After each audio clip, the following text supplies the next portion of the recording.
नमस्कार किसान साथियों, स्वागत है आप सभी का एक बार फिर से मालवा की खेती यूट्यूब चैनल पे।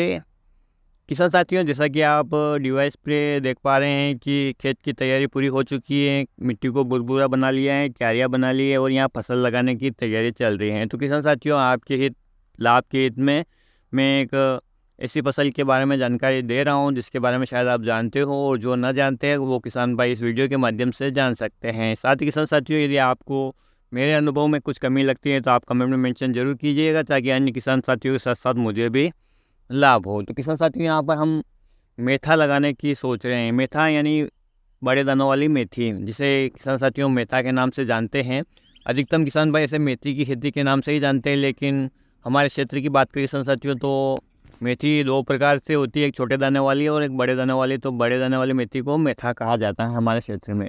और 1 हेक्टेयर का खेत है किसान साथियों। इसके बीज की मात्रा प्रति बीघा के हिसाब से बात करूं तो आपको यहाँ पर लगभग 5 किलो अधिकतम बीज की आवश्यकता होगी। और यदि आपका खेत भारी है तो किसान साथियों 4 किलो बीज ही पर्याप्त हैं। यहाँ यूँ कहूँ कि पौधे से पौधे की दूरी किसान साथियों 10 से 15 सेंटीमीटर की होती हैं, क्योंकि यदि आप पौधे से पौधे पास में रखेंगे तो फसल आगे चलकर आड़ी गिरने की काफ़ी ज़्यादा संभावना बढ़ जाती है।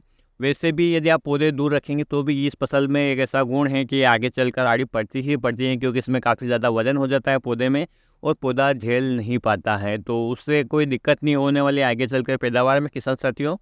और 3 से 4 सिंचाइयाँ यदि आपके खेत की मिट्टी भारी है, और अधिकतम 5 सिंचाइयाँ यदि आपके खेत की मिट्टी हल्की है तो इसके लिए आवश्यक होती हैं। रहे खाद प्रबंधन की, तो किसान साथियों अन्य फसलों की तरह इसमें आप या तो डीएपी डाल सकते हैं या 12-32-16 का प्रयोग कर सकते हैं। यदि आपको खाद अवेलेबल नहीं हो रहे हैं किसान साथियों अभी, तो आप सिंगल सुपर फास्फेट का प्रयोग कर सकते हैं। पोटास भी चाहे तो आप डाल सकते हैं।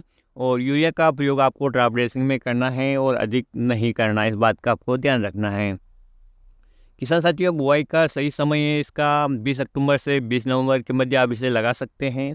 और जैसा कि मैंने आपको बताया है कि हल्की पथरीली मिट्टी में भी ये हो जाती हैं, भारी भूमि में भी हो जाती हैं। तो आपके पास किस प्रकार की मिट्टी है उस हिसाब से आप इसके बीज की मात्रा का डिसाइड करेंगे और पानी उसी हिसाब से लगाएंगे। अब रही खरपतवार प्रबंधन की बात, तो किसान साथियों मेथी की खेती में आप इमेजा थाइपा 10 SL जो कि सोयाबीन में चलने वाला खरपतवार नाशक है उसका प्रयोग कर सकते हैं उसी हिसाब की मात्रा से। लेकिन एक बात का ध्यान रखिएगा, इसमें सोयाबीन के जो पौधे हैं वो ख़त्म नहीं होंगे। आपको उन्हें मैन्युअली हाथ से ही उखाड़ना पड़ेगा, क्योंकि वो सोयाबीन की ही दवाई है। बाकी अन्य खरपतवार किसान साथियों समाप्त हो जाएंगे। लेकिन इसका प्रयोग कब करना है इस बात की भी जानकारी ले लीजिए। जब आप 10 से 12 दिन बाद गलवन देते हैं, या यदि आपने 5 से 7 दिन बाद गलवन दी है तो तीसरी सिंचाई आपको थोड़ी जल्दी देनी होगी।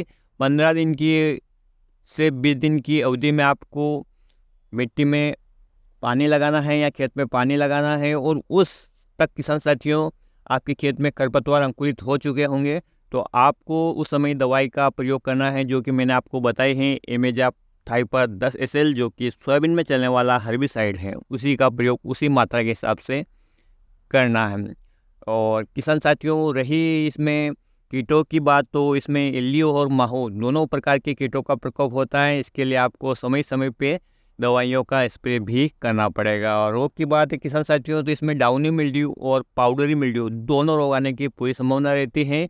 तो डाउनी मिल्ड्यू के लिए किसान साथियों आप सबसे बढ़िया और सस्ता प्रोडक्ट है रिडोमिल गोल्ड, जो कि सिजेंटा कंपनी का आता है, उसका ले सकते हैं। और पाउडरी मिल्ड्यू के लिए किसान साथियों आप घुलनशील गंधक जो कि सस्ता भी पड़ता है उसका प्रयोग कर सकते हैं, या इसकी जगह अन्य जो प्रोडक्ट आते हैं सफ़ेद मस्सी या पाउडरी मिल्ड्यू की दवाई के उनका प्रयोग भी आप इन रोगों को नियंत्रण करने के लिए कर सकते हैं। अब इसकी उपज की बात करें किसान साथियों, तो ये आपके खेत की मिट्टी के और मौसम के अनुकूलता के हिसाब से 5 से 7 कुंटल प्रति बीघा तक चला जाता है। और अभी वर्तमान इसका बाजार भाव किसान साथियों 6,000 के आसपास चल रहा है। हम अधिकतम पैदावार 5 कुंटल भी मान लेते हैं तो 6,000 रुपये प्रति कुंटल के हिसाब से 30,000 रुपये का सकल लाभ होता है। और उसमें से खर्चा किसान साथियों यदि हम 5,000 रुपये प्रति बीघा के हिसाब से काट ले तो 25,000 रुपये प्रति बीघा का हमारा शुद्ध बच जाता है। तो किसान साथियों इस प्रकार से आप मेथा की खेती कर सकते हैं। इससे जो चारा निकलता है किसान साथियों वो बहुत ही अच्छा होता है पशुओं के स्वास्थ्य के लिए भी, और पशु उन्हें बड़े चाव से खाते हैं। तो चारा भी उपलब्ध हो जाएगा पशुओं के लिए, और आपको अच्छा खासा लाभ देने वाली इस फसल की खेती आप भी कर सकते हैं। यदि आपने कभी पहले नहीं की है तो आप 1 बीघा में इसको ट्राई करें। बड़े दानों वाली का प्रयोग करें किसान साथियों, या छोटे दाने वाले का प्रयोग करें, आपको दोनों से अच्छा उत्पादन मिलेगा। और बाज़ार भाव भी इसका काफ़ी अच्छा रहता है किसान साथियों, अच्छा प्रोडक्शन देती हैं। खास करके पथरीली ज़मीन में मैं हमेशा ऐसी ज़मीन में ही इसकी खेती करता हूँ। भारी खेत भी हमारे पास हैं, लेकिन वहाँ पर इसकी खेती नहीं करता हूँ, क्योंकि वहाँ पर कोई अन्य फसल भी हम लगा सकते हैं। लेकिन पथरीली भूमि के लिए हमेशा इसी फसल का हमने चुनाव किया है, कभी इस खेत में तो कभी दूसरे खेत में, क्योंकि हमारे पास अधिकतर भूमि पथरीली भूमि ही है और इसमें भी अच्छा खासा प्रोडक्शन देने वाली ये फसल है। तो आप भी इसकी खेती कर सकते हैं। आपको इस खेती के बारे में कितना अनुभव है, आपने इसका कितना प्रोडक्शन लिया है, आपको इससे संबंधित और क्या जानकारी चाहिए, आपके पास क्या अनुभव है, आप कमेंट में मेंशन कर सकते हैं, ताकि किसान साथियों यानी किसान भाइयों का भी मार्गदर्शन हो जाए। थोड़ा कुछ सीखना मुझे भी आपसे मिले और थोड़ा कुछ मैं अपना अनुभव आपको बता सकूं। ये सिलसिला जारी रहेगा किसान साथियों। किसी भी प्रकार का कोई सवाल है किसी भी फसल से संबंधित जो हमारे क्षेत्र में होते हैं, उससे संबंधित यदि मेरा कोई अनुभव है तो वो मैं आप लोगों के साथ शेयर करने की पूरी कोशिश करूँगा। एक किसान साथियों, ज़्यादा तो कुछ नहीं जानता, लेकिन अपना अनुभव आप लोगों के साथ शेयर करता हूँ। यदि आपको मेरे वीडियो अच्छे लगे तो अन्य किसान भाइयों के हित में से शेयर कीजिए, और आपको ये जानकारी पसंद आई तो वीडियो को लाइक करना ना भूलें किसान साथियों। फिर मिलते हैं ऐसी ही रोचक जानकारी के साथ। तब तक किसान साथियों ख्याल रखिए आप अपना और अपना परिवार का और अपनी फसलों का। वीडियो देखने के लिए आपका बहुत बहुत धन्यवाद। जय हिंद, जय जवान, जय किसान।